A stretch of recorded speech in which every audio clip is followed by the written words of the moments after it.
VD. Satheesan നയിക്കുന്ന പുതുയുഗ യാത്ര കേരളത്തിൽ ഒരു പുതുയുഗം സൃഷ്ടിക്കുമോ, അതോ കോൺഗ്രസിനകത്ത് പുതിയ യുഗമാണോ സൃഷ്ടിക്കാൻ പോകുന്നത്?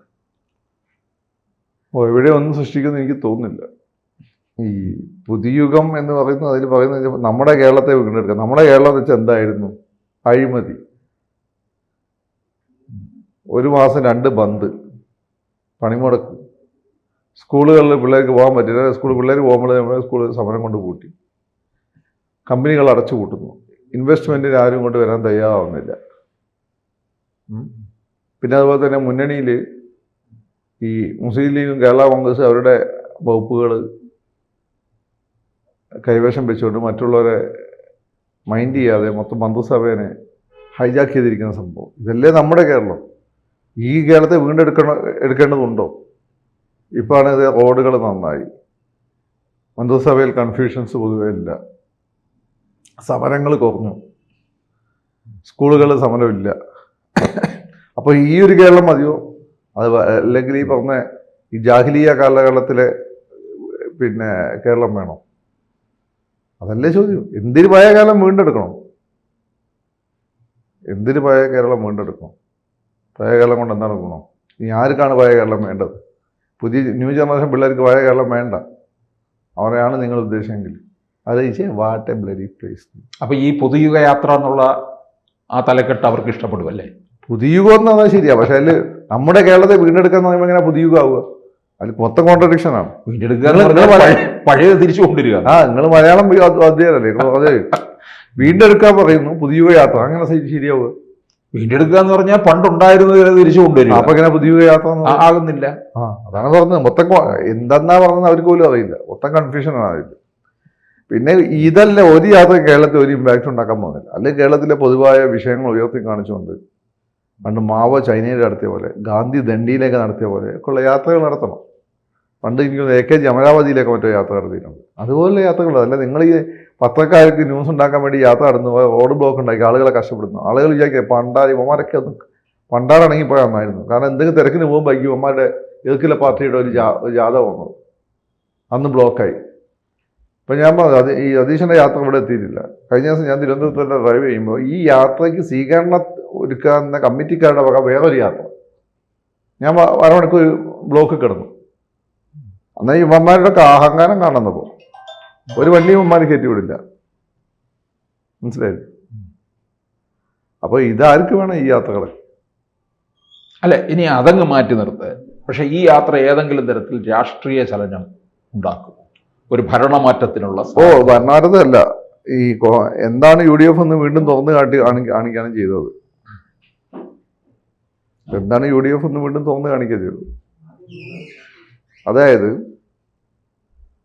UDFന്റെ വേദിയിൽ മൊത്തം അടിയായിരുന്നില്ലേ? വടകര മുല്ലപ്പള്ളി തിരിച്ച് പിന്നെ ബൗണ്ടറിയിലേക്ക് പോകുന്നു, ഷാഫി അവരുടെ കഴുത്ത് കയറി പിടിക്കുന്നു. അപ്പോൾ ഉമ്മാൻ അന്ന് അങ്ങനെയൊക്കെ തന്നെ ആയിരിക്കും എന്നുള്ളതാണ്. അപ്പം പിന്നെ ഒരു നേതാവിനെ പുറത്താക്കി രാജക്കെതിരെ പ്രതികരിക്കാൻ പോലും വലിയ നേതാക്കന്മാർക്ക് പേടി. ചെറിയ പയ്യന്മാരെ പേടിച്ചുകൊണ്ട് നിൽക്കുകയാണ്. അപ്പം ഇങ്ങനെയുള്ള അവരെ കൂടുതൽ എക്സ്പോസ് ചെയ്യല്ലേ ഇത് ചെയ്തത്? അവരെ എക്സ്പോസ് ചെയ്യല്ലേ ഇത്? അതുപോലെ തന്നെ മഹബാത്താണെങ്കിൽ ജമാഅത്തെ ഇസ്ലാമിനെ ആയിരിക്കാൻ വേണ്ടി സതീശൻ പണിത് പാടുപെടുകയാണ്. ഈ യാത്ര കൊണ്ട് ഗുണം നിങ്ങൾ ഏത് അർത്ഥത്തിലാണ്? ഈ യാത്ര കൊണ്ട് ഗുണം ഉണ്ടാകുമ്പോൾ ജനങ്ങൾ, സാധാരണക്കാരായ ആളുകൾ എന്താണ് നടക്കുന്നത്, ഞങ്ങൾക്ക് വേണ്ടിയിട്ടാണ് ജാഥ ഫീൽഡ്, അവർ കൂടെ വരണം. അങ്ങനെയൊന്നും സംഭവിച്ചിട്ടില്ല. ഇതെന്താ സംഭവം? ഇവിടെ എല്ലാ യാത്രകളും നിങ്ങൾ ഏതെങ്കിലും ജാഥ കേരളത്തിൽ അടുത്ത് നിങ്ങൾ ആയുഷ്കാലത്ത് എൻ്റെ പ്രശ്നം നിങ്ങൾ കൂടെ പോയിട്ടുണ്ട്. ആപാടെ ജനം മലയാളികൾ അടുത്ത കാലത്ത് ഇറങ്ങിയത് ശബരിമല വിഷയത്തിലാണ്. ശബരിമല വിഷയത്തിലാണ് മലയാളികൾ അവസാനമായിട്ട് ഇറങ്ങിയിട്ടുള്ളത്. മനസ്സിലായില്ലേ? എൻ്റെ ഒരു വിഷയം എന്ന രീതിയിൽ അത് NSSൻ്റെ നാമജപ ഘോഷയാത്ര വന്നപ്പോൾ വേറെ ഏത് വിഷയത്തിലാണ് വന്നിട്ടില്ല. ഈ പുതിയ യാത്രയിൽ വി.ഡി. സതീശൻ്റെ നേതൃത്വത്തെ പോലും പലരും ഒരുപക്ഷെ അത് അവർക്ക് പ്രതികൂലമായി ബാധിക്കും എന്നുള്ള രീതിയിൽ കാണുന്നുണ്ട്, കോൺഗ്രസിനകത്ത് തന്നെ. അല്ല, കോൺഗ്രസ് ഇപ്പം നടന്ന ഇലക്ഷൻസിൻ്റെ ഒരു ബേസിസിൽ കോൺഗ്രസിന് മേൽക്കൈ ഉണ്ട് ഈ ഇലക്ഷനിൽ. അത് പൊതുവെ കരുതപ്പെടുന്നു. അപ്പോൾ സതീശനെ അപ്പോൾ ഒരു നേതാവിനെ മുന്നോട്ട് വെക്കണം, പിണറായിക്ക് ഒത്ത നേതാവ്, അങ്ങനെ സതീശനെ മുന്നോട്ട് വെച്ചു. പക്ഷേ സതീശനാവുന്നൊരു ഉറപ്പില്ല. സതീശൻ തന്നെ വന്നിട്ടുണ്ട്. ഞാൻ കഴിഞ്ഞാൽ ചിലപ്പോൾ വനവാസത്തിന് വേണ്ടിയിട്ട് ഇന്റർവ്യൂ അയാൾ നോക്കിയിട്ടുണ്ട്. അപ്പോൾ ഇതിപ്പം LDF നടത്തിയ യാത്ര ആണെങ്കിൽ ഈ യാത്ര നിങ്ങൾക്ക് പറ്റുമെങ്കിലുണ്ടല്ലോ, നിങ്ങൾക്ക് ജനങ്ങളോട് എന്തെങ്കിലും കമ്മിങ്ങൾ ദയവേത് ഈ യാത്ര ഒന്ന് നിർത്തിക്കളാം. വല്ല ചുമരയത്തോ ഫേസ്ബുക്കിൽ ഈ സൈബർ സ്പേസിലുള്ള പ്രചാരണമൊക്കെ നടത്തുക. എന്തൊരു ബുദ്ധിമുട്ടാണിത്. ട്രാഫിക്കൊക്കെ ബ്ലോക്ക്. പണ്ടത്തെ പോലെ 10 വണ്ടിയാണ് റോഡിലുള്ളത്. 4 ആളുകൾ, ഒരു SFIക്കാരെ ഒരു കോളേജ് ജയിച്ചതിൻ്റെ പുറത്ത് ഒന്ന് റോഡിലിറങ്ങി നടന്ന ട്രാഫിക് വളരെ മൊത്തം ബ്ലോക്കാണ്. നിങ്ങൾ എന്തിനെങ്ങനെ ആളുകൾ ഉപദ്രവിക്കുന്നത്? നിങ്ങളിത് ആന കഴിച്ചാൽ പോലും നിങ്ങൾ ഏത് ട്രഡീഷൻ, നിങ്ങൾ ഏത് കാലത്തിലാണ് ജീവിക്കുന്നത്? ലോകത്ത് എവിടെയുണ്ട് ഇത്തരം സമരാഭാസങ്ങൾ? ഡൽഹിയിലെ ഒക്കെ നമ്മൾ പഠിക്കുന്ന സമയത്ത് ഇവിടെ ഉമ്മ വിളിച്ചു പറയും, അങ്ങനെ അവിടെ ബന്ധം കണ്ടു, അവിടെ ഒരു ബന്ധമില്ല, ചുക്കുമില്ല. CPMന്റെ പാർട്ടി ഓഫീസിന് മുന്നിൽ കൂടെ വണ്ടി അങ്ങോട്ട് കൊണ്ട് ചീറി പറഞ്ഞുകൊണ്ടിരിക്കും. ഈ കേരളത്തിൽ മാത്രം. അപ്പൊ ഈ VD സതീശന്റെ യാത്ര കൊണ്ട് യാതൊരു തരത്തിലുള്ള ഇമ്പാക്റ്റും ഉണ്ടാക്കത്തില്ല എന്നാണ് പറയുന്നത്. എനിക്ക് തോന്നുന്നില്ല. VD സതീശനെ പറയുന്നത് നിങ്ങൾ ഒരു യാത്ര കൊണ്ട് ഇവിടെ ഒരു ഇമ്പാക്റ്റ് ഉണ്ടാക്കാൻ പോകുന്നില്ല. എല്ലാ തെരഞ്ഞെടുപ്പ് സമയത്തും നമുക്കറിയാം 3 മുന്നണി, അതെ, 3 നാട്ടുകാരെ ബുദ്ധിമുട്ടിക്കും. എന്നിട്ട് നാട്ടുകാർ പിന്നെയും തന്നെ വോട്ടും ചെയ്യും. അപ്പം അങ്ങനെ ഒരു ഈ യാത്രകൾ കൊണ്ടൊന്നും ഒരു കാര്യമില്ല. ഈ പത്രക്കാർക്ക് പിന്നെ ഒരുപാട് ചാനലും യൂട്യൂബ് ചാനലുണ്ട്, അവർക്ക് അലക്കി വിടാൻ എന്തെങ്കിലും സാധനം വേണമെന്നല്ലാതെ ഇതുകൊണ്ട് എന്ത് ഗുണമാണുള്ളത്? രാഹുൽ ഗാന്ധി ഭാരത് ജോഡോ യാത്ര നടത്തി, എന്ത് മാറ്റം ഉണ്ടായി ഇവിടെ? ഒന്നും ഉണ്ടായിട്ടില്ല. ആ യാത്ര ഞാനും കുടുങ്ങി. പാളയം തൊട്ട് കേശവദാസപുരം വരെ 2 മണിക്കൂർ. എന്തിനു വേണ്ടി? എനിക്ക് തോന്നുന്നു അത് സത്യത്തില് അയാൾ അച്ഛൻ എനിക്ക് ഭയങ്കര ഇഷ്ടമാണ്. രാഹുൽ ഗാന്ധി കുറച്ച് അപഹാസ്യനായിരുന്നു അതിലൂടെ.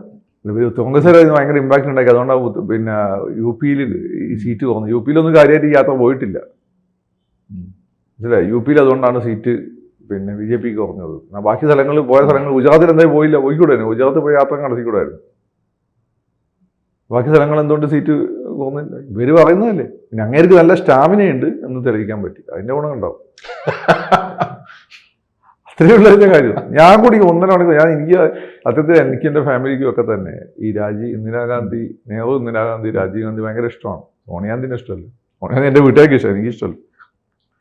അപ്പം ഞാൻ സത്യത്തിൽ 3-4 തവണ രാജീവ് ഗാന്ധിനെ വിളിക്കണമെന്ന് വിചാരിച്ചതാ. പിന്നെ എൻ്റെ വീട്ടുകാർക്ക് രാജീവ് ഗാന്ധിനെ വലിയ ഇഷ്ടമായതുകൊണ്ട് ഞാൻ വിളിക്കേണ്ട വിചാരിച്ചതാ. ആ ഫീലാണ് ഉണ്ടാക്കിയത്. ഇത് എനിക്ക് മാത്രമല്ല. നിങ്ങൾ ട്രാഫിക് ബ്ലോക്ക് പണ്ടത്തെ പോലല്ല. പണ്ട് ട്രാഫിക് ബ്ലോക്ക് ഉണ്ടായാലും അധികം വണ്ടികളില്ല അവിടെ. ഇപ്പോൾ ഒരു ബ്ലോക്ക്, പാളയത്തൊരു ബ്ലോക്ക് ഉണ്ടാക്കി അതങ്ങ് കേശവദാസപുരം വരെ എത്തും. മറ്റേ എൻഡിൽ അങ്ങ് എവിടെ വരെ എത്തും? കരമന വരെ എത്തും. മറ്റേ കമലേശം വരെ എത്തും. ഇത്രയും ബ്ലോക്കായി.